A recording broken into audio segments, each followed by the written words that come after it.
جس نے بھی خالصتاً دین کی تبلیغ کی ہے، خالصتاً توحید بیان کی ہے، خالصتاً دعوت اللہ کی ہے، تو اس کو مصیبتوں سے، تکلیفوں سے، ظلم و تشدد سے، تانوں سے، گالیوں سے دوچار ہونا پڑا۔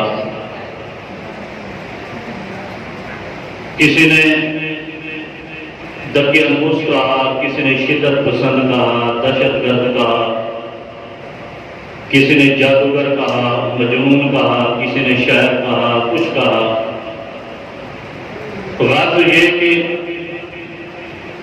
آپ قرآن مجید کو کھولتے چلے جائیں، قرآن مجید کی برق گردانی کر کے دیکھیں کہ جب بھی توحید کی ابتدا ہوئی، توحید کا آغاز ہوا، توحید کا نعرہ بلند ہوا، لات، منات، عزا کے پجاریوں کو توحید ہضم نہ ہوئی اور انہوں نے مبلغین اسلام کو، موحدین کو زد و کوب کرنا شروع کر دیا، ظلم و تشدد کرنا شروع کر دیا۔ تاریخ اس بات پر شاہد ہے، ہر نبی کے دور میں جب بھی موحدین نے توحید کی صدا بلند کی تو ان کو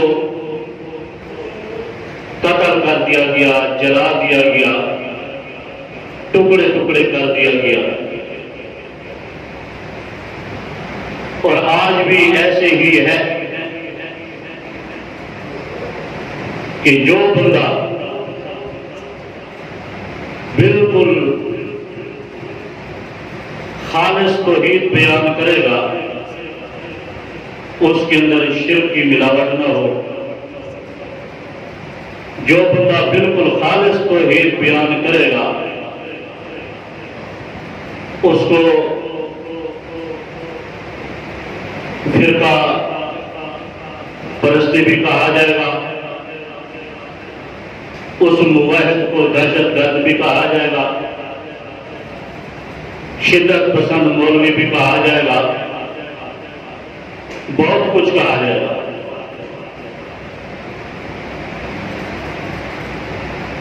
تو ان باتوں کو سامنے رکھتے ہوئے میں نے کچھ نقشہ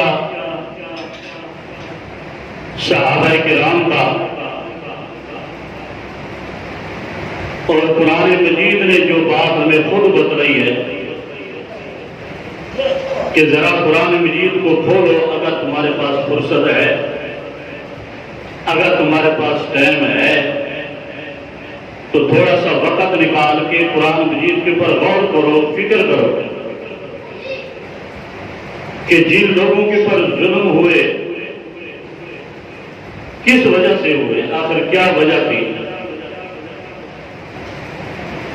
اللہ رب العزت نے اپنے لا ریب کتاب کے اندر ہمیں یہ بتلایا ہے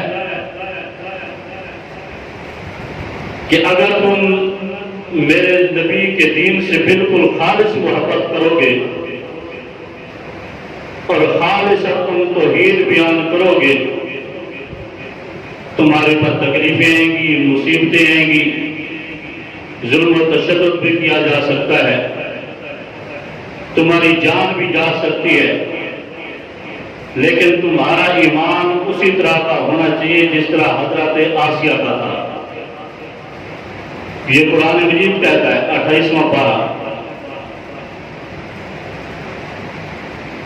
گفتگو چل رہی تھی آقا نامدار صلی اللہ علیہ وسلم اور صحابہ کرام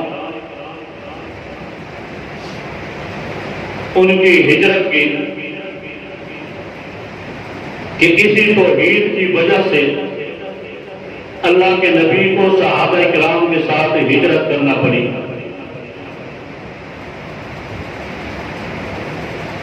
توحید کی صدا بلند کرنے کی وجہ سے اللہ کے نبی کو مکہ چھوڑنا پڑا. صحابہ کرام کو جلا وطن ہونا پڑا. بیوی بچے قربان کرنے پڑے. بالآخر اللہ کے نبی جب مکہ چھوڑ کے مدینہ جاتے ہیں تو لات منات عزا کے پجاری مشرکین مکہ لمیٹڈ کمپنی کے سردار ابو جہل اس کو پھر بھی چین نہ آیا اور اس نے یہ مشورہ کیا کہ مسلمانوں کا پیچھا کرو. اگر یہ مکہ چھوڑ کے چلے گئے ہیں تو تم غافل نہ ہو جاؤ. یہ دنیا کی جس کونے کے اندر ہوں گے یہ اسلام کی دعوت کو پھیلائیں گے. اور آج کا مسلمان بھی جو سچے دل سے کلمے سے محبت کرتا ہے اس کا یہ عقیدہ ہے. شرط یہ ہے کہ وہ پکا مسلمان ہو. جو پکا مسلمان ہوگا وہ یہی کہے گا کہ میں کٹ تو سکتا ہوں, اپنی جان کا نذرانہ تو پیش کر سکتا ہوں, لیکن توحید کو نہیں چھوڑ سکتا. محمد صلی اللہ علیہ وسلم کے دین کو نہیں چھوڑ سکتا. تو میں صحابہ کرام کا واقعہ اور گفتگو آپ کے سامنے رکھنی ہے کہ یہ وہ لوگ تھے جو ڈالروں کے عوض بکنے والی قوم نہیں تھی کہ اگر کوئی لالچ دے تو مسئلہ اور, اگر کوئی لالچ نہ دے تو مسئلہ اور. بلکہ یہ وہ لوگ تھے, تاریخ گواہ ہے کہ جن کے گھر کے اندر 8 دن تک چولہا نہیں چلتا تھا, لیکن انہوں نے پھر بھی یہی کہا کہ ہم محمد کے یونیورسٹی کے طالب علم ہیں, ہم اپنے نبی کے اوپر جانے تو دے سکتے ہیں لیکن دین کو نہیں چھوڑ سکتے. مشرکین نے مشورہ کیا کہ ہم ایسا کرتے ہیں, انتقام لینا چاہتے ہیں. ہجرت کے بعد جب جنگ احد ہوا, جنگ بدر ہوا, تو مشرکین کے بڑے بڑے سردار جنگ احد کے اندر, جنگ بدر کے اندر جہنم رسید ہو گئے. تو یہ تیش کے اندر تھے, غصے کے اندر کہ ہم ان سے انتقام لینا چاہتے ہیں. تاریخ دانوں نے لکھا ہے قبیلہ ازد کے لوگ امام الانبیاء صلی اللہ علیہ وسلم کے پاس گئے اور کہنے لگے ہمارے لوگ جو ہے دین کی تعلیمات سے روشناس ہونا چاہتے ہیں, ان کو تبلیغ کی ضرورت ہے. آپ ایسا کیجئے کہ اپنے آپ کے جو مبلغ ہیں وہ بھیج دیجئے ہمارے ساتھ کہ وہ ہمیں دین سکھائیں, اور ہمارے لوگ جو ہے اس چیز کو تڑپ رہے ہیں. تو ان لوگوں نے اللہ کے نبی کے سامنے یہ جھوٹ بولا. اب یہاں پر ایک بات آ جاتی ہے, جس کے دل کے اندر ایمان ہے وہ ذرا بولے گا, چپ نہیں رہے گا. عالم الغیب ذات کس کی ہے؟ اونچی آواز سے کس کی ہے؟ کیسے؟ بغیر دلیل کے نہیں, دلیل کے ساتھ.